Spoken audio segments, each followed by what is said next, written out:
Good morning, guys. I went to that wedding last night and I actually met a fish keeper. It's gonna be like the highlight of my week. It's not every day that you go to an event with other humans and you meet weird fish keepers. So I wanna give a huge shout out to Cassandra in this video. That was really cool meeting you and your husband last night.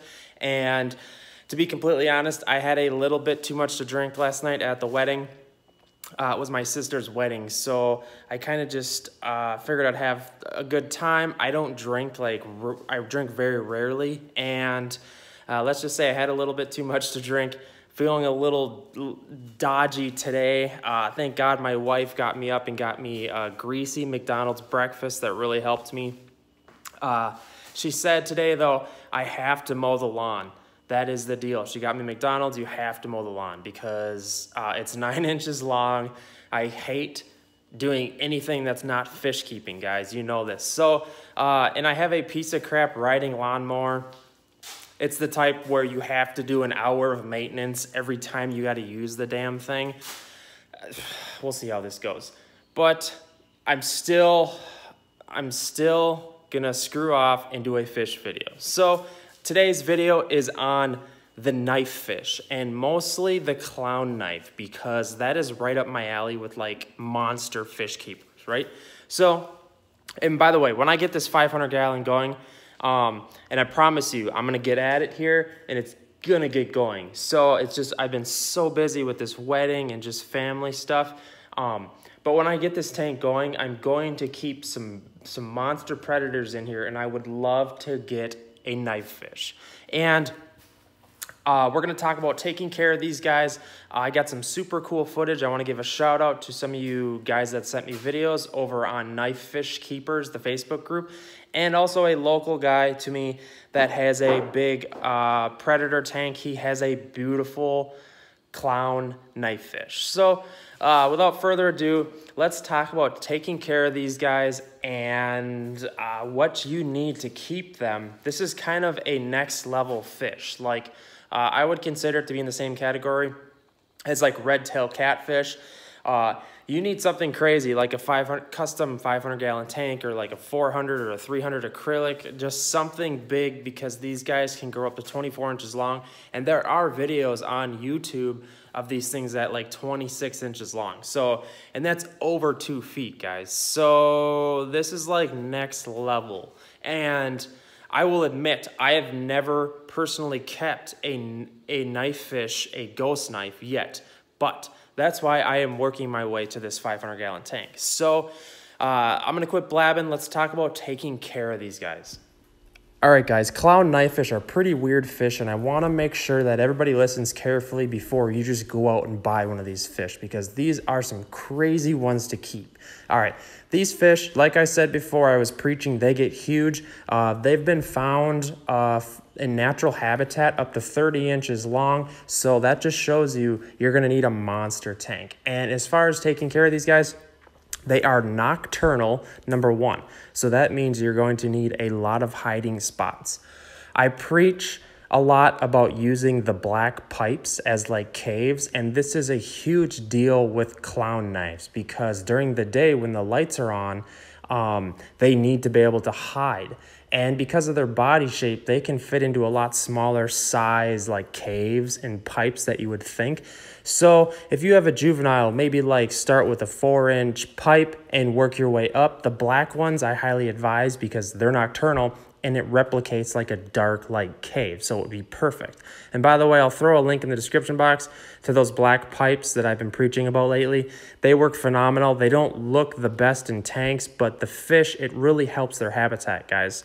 All right, so you need a monster tank. You need enough hiding spots. They are nocturnal, so it's going to help if you feed these guys when the lights go off. This is kind of weird, but it really ensures that that the fish are eating, and that also goes hand in hand with them being very sensitive when it comes to feeding. So they don't have the best eyesight and they're very sensitive, meaning like they're really picky. So most people find that they get them stuck on feeders. So it's probably going to be super annoying constantly keeping up getting feeder guppies or if you use other feeders, that's totally up to you. I know there's tons of drama regarding feeder fish, like using rosies and goldfish. I'm not going to babble about that right now. It's going to be totally up to you. I would personally use rosy minnows or guppies, but yeah, these fish get large. They need hiding spots. They're picky eaters, and when they get larger, they're not going to do as great with other fish, because when they're juveniles, you commonly see these fish as juveniles. And I think that's because people, I mean, they're awesome fish, and people get them like the red-tailed catfish. They seem completely awesome, and it's like, oh yeah, this fish gets 2 feet long. I don't know why I got it, but it's completely awesome. And then the fish outgrows the tank or something happens, and I truly believe these fish die out on people, or else they get too large and they let them go in the local waterways. That's why they're being found in Florida. If you do a little research, there's cool articles where people are catching like 34-inch clown knives out in Florida, which is insane. And actually, like, fishermen are eating them because I guess they're a tasty treat to fishermen. I don't know. It kind of sucks to think about as a fish keeper, but it's just the brutal truth of what's happening. And I believe, you know, you got to research everything in depth when taking care of your pets like this, because to give them the best lifestyle, it just takes in-depth research. So an awesome fish, I gotta admit. Like, even in my 500-gallon tank, I don't know if that's even enough water for like a 2-foot-long fish. But that being said, people are keeping 24-inch stingrays in 500-600 gallons, and even though that's too small, people are doing it. So it's kind of a weird double-edged sword here.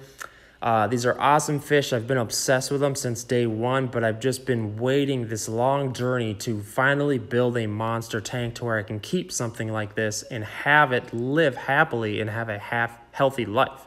So you need as big as tanky as you can get your hands on. You need to make sure you have enough hiding spots. Keep your water clean. You might have troubles with tank mates as the fish mature, because they do better at juveniles. Like this video here is keeping them at discus. When they get a little bigger, those discus are going to become a meal. And you will find that these fish guys, they are such fast swimmers, it's going to blow your mind. It's because it's the shape of their body. Like, it looks like they don't have a backbone. And I watched videos of people trying to net these fish, and these things can turn on a dime because of their body. It's so elongated.